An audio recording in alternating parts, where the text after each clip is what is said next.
This is a story about devotion and betrayal. It's a problem that wives in China have faced for over 2,000 years and in many ways still haven't escaped. She was the very first empress in Chinese history, the mother of the Han Empire. But she's most famous for a truly horrific story.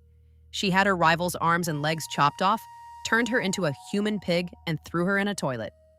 This isn't some wild rumor. It's a brutal act written down in every official history book.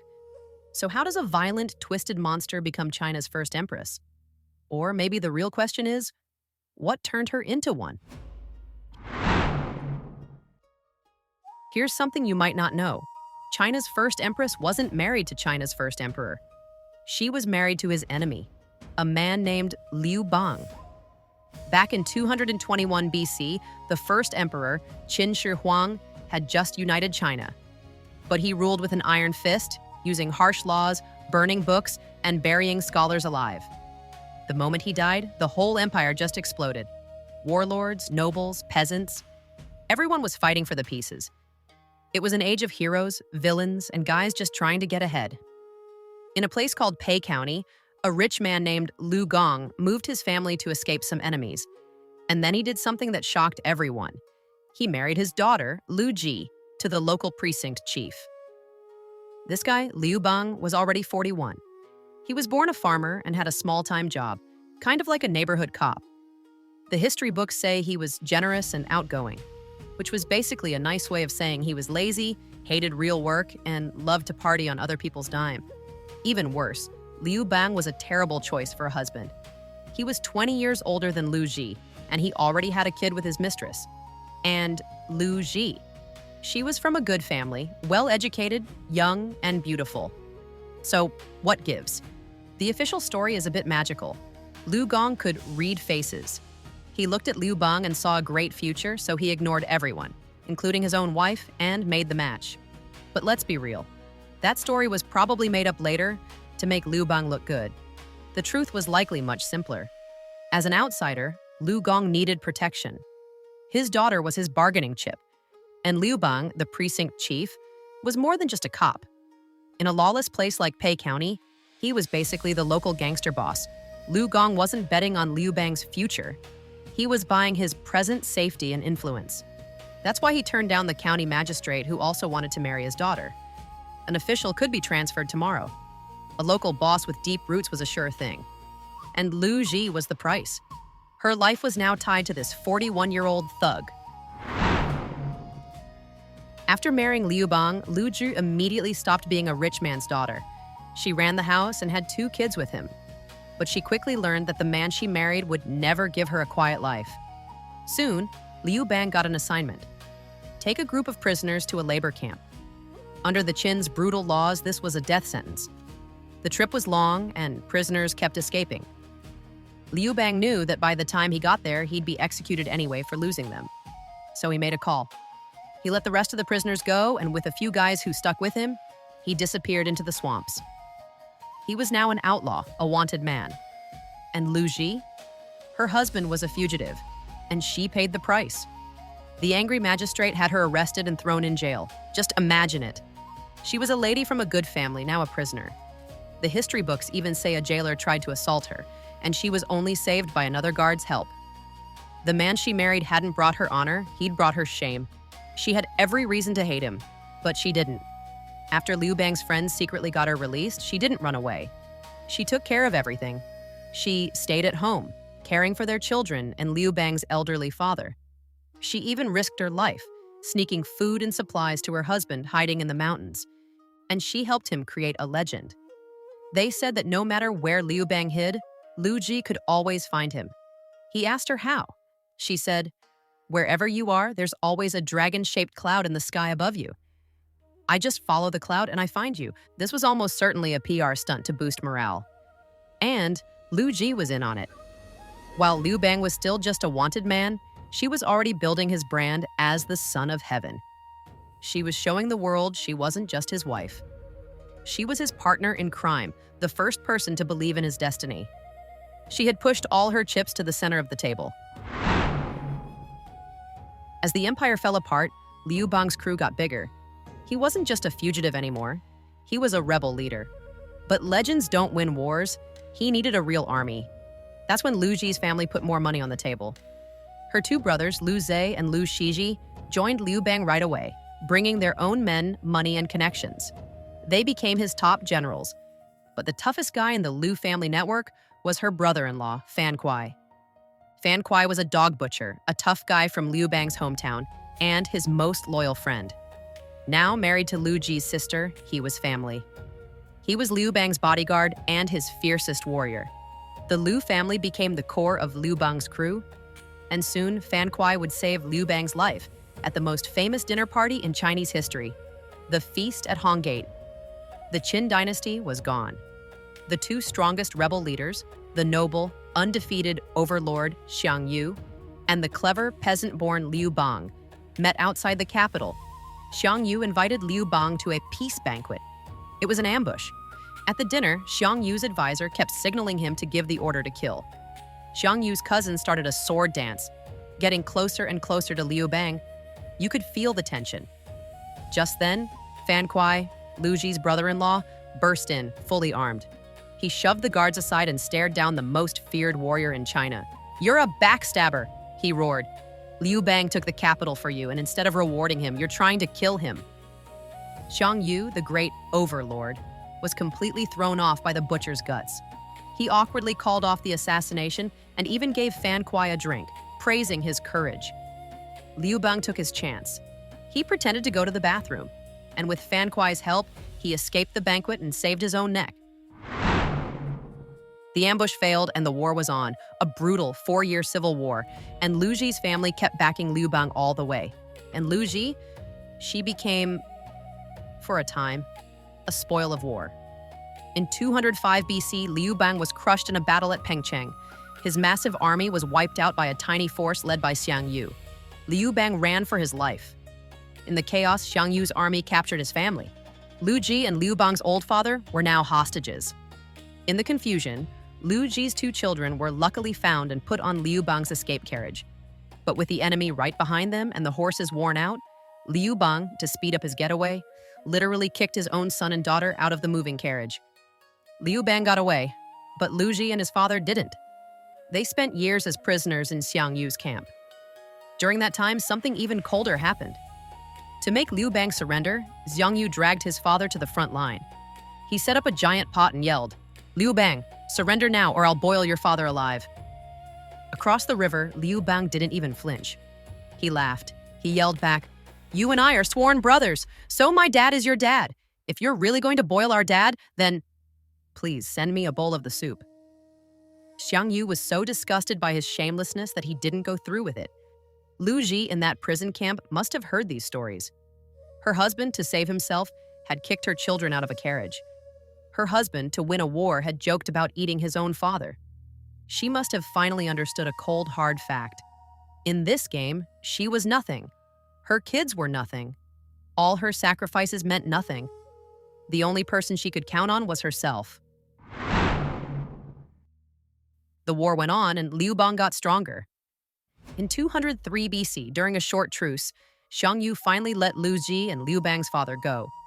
She had survived years of being a prisoner, of being abandoned and used as a pawn. Now she was finally going back to her husband, the man who was about to rule all of China.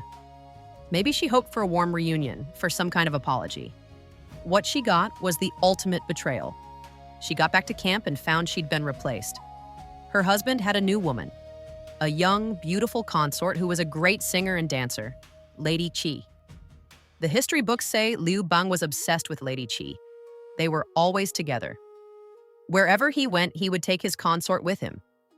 And Lu Ji? She never went anywhere with him again. To make it worse, Lady Qi also had a son, Liu Ruyi. In Chinese, Ruyi means as one wishes, or everything going perfectly smoothly. It was a name full of love and high hopes. Contrast that with the name he gave his firstborn, illegitimate son, Liu Fei. Fei, in Chinese, literally means fat. A historian wrote that Lu Ji's years in captivity left her with deep trauma, which forged her hard and even bitter character. And now she came back with all those scars, only to find her husband had found an unscarred, younger, softer replacement. It was a slap in the face to everything she had endured. If the stories of the carriage and the soup had killed her belief in love, then Lady Qi killed her belief in her own place in the world. She finally got it. Love was useless. Too cheap, too easy to lose. The only thing that could protect her and her children was power. She had two claims to it. She was the main wife, and she was the mother of the heir. And soon, both were about to be taken from her. In 202 BC, the war was over. Xiang Yu was dead. Liu Bang had won. He declared himself the Emperor of China. A new great dynasty, the Han, had begun. As his wife, who had been with him through thick and thin, Lu Ji got what she deserved, a title no woman had ever held before. Empress. She was the first officially crowned empress in Chinese history. Her son, Liu Ying, was named the Crown Prince. Her family, the Liu clan, were all made nobles. Their investment had paid off. It was a cold victory. After her husband took the throne, Lu Ji showed her incredible talent for politics. She was no longer just a wife, she was a partner. She helped the emperor run the country. While he was away fighting rebels, she was in charge of the government in the capital. She was a capable ruler, tough and decisive. She had the title of an empress and the power of one. She had everything she wanted, except her husband's heart. The history books state bluntly, in his later years, he favored Lady Qi and grew distant from Empress Lu. She had won an empire but lost the man she had bet on from the very beginning. For a normal woman, maybe that's just how life goes. But for Lu Ji, this was the most dangerous situation she could be in. She was the first empress, but she knew in her gut the bloody war that was about to start. The war between the old unloved empress and the young favored consort. This was the breaking point. It's the only key to understanding why she became a monster. Lady Qi, the favorite, wasn't satisfied. She didn't want her son to be just another prince. She wanted more. She urged the emperor to make her son the crown prince. She cried, pleaded, and begged Liu Bang every single day. And Liu Bang, the old emperor, agreed. He looked at Lu Ji's son, Liu Ying, and saw a weak and useless boy, a coward who wasn't like him at all. Then he looked at Lady Qi's son and saw a boy who was strong and just like him. So Liu Bang tried several times to replace the heir. We have to be clear about what this really meant. This wasn't a modern custody battle. In the Han court, there was no peaceful retirement. There was no second place. If Lu Ji's son was removed as crown prince, he would be killed. It was practically guaranteed. And to stop his supporters from getting revenge, his mother, Empress Lu, would almost certainly have to be killed too. Lady Qi's tears, whether she knew it or not, were an attempt to sign Lu Ji's death warrant. And Liu Bang, the man she had spent her life helping, the husband she had gone to jail for, was letting it happen. He was willing to sacrifice his first wife for the tears of his new love. This time it was different from the escape carriage. That time he had kicked her children. This time he was kicking her. Lu Ji was backed into a corner. She was terrified. She begged the old court ministers for help.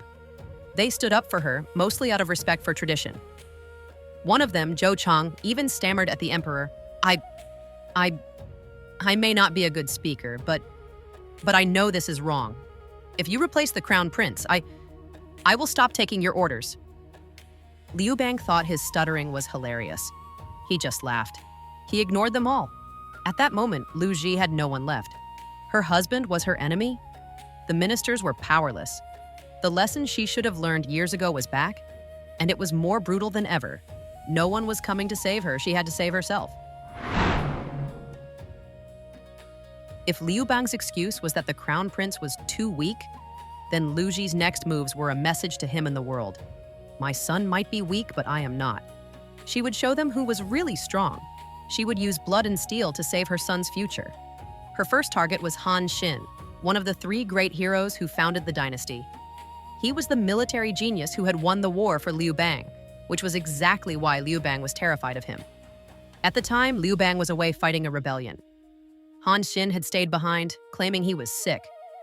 But the leader of that rebellion had visited Han Xin right before he started it. That was all the excuse Lu Ji needed. The history books say Liu Bang himself was hesitant to kill Han Xin, who had already been demoted, but Lu Ji wasn't. While her husband was away, she plotted with the chancellor, called Han Xin to the palace, had him tortured and executed.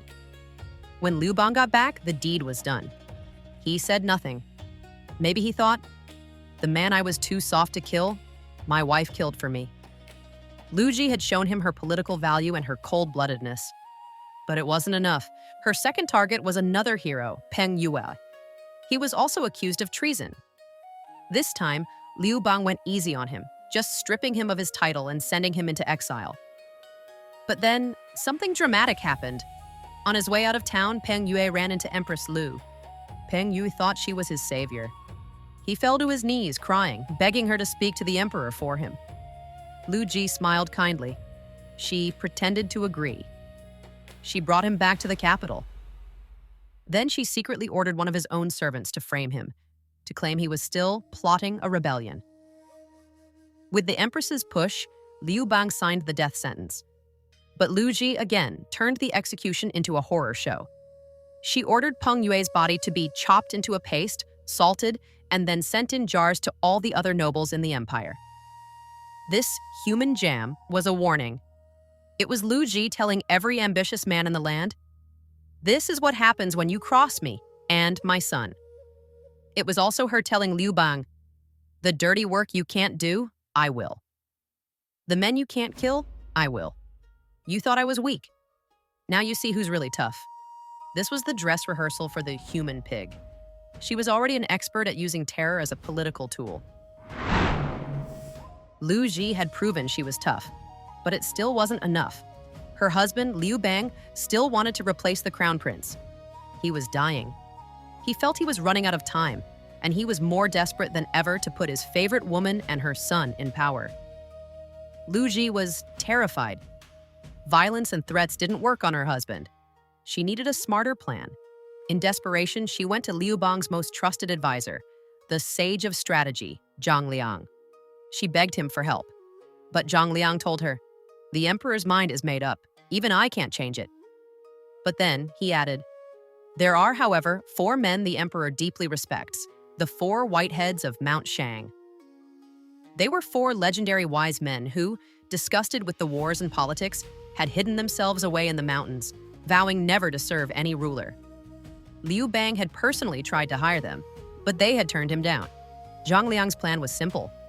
If the crown prince could get the men, the emperor could not. It would prove to the world that he had more virtue, more right to rule. Lu Ji used all her persuasion and family money.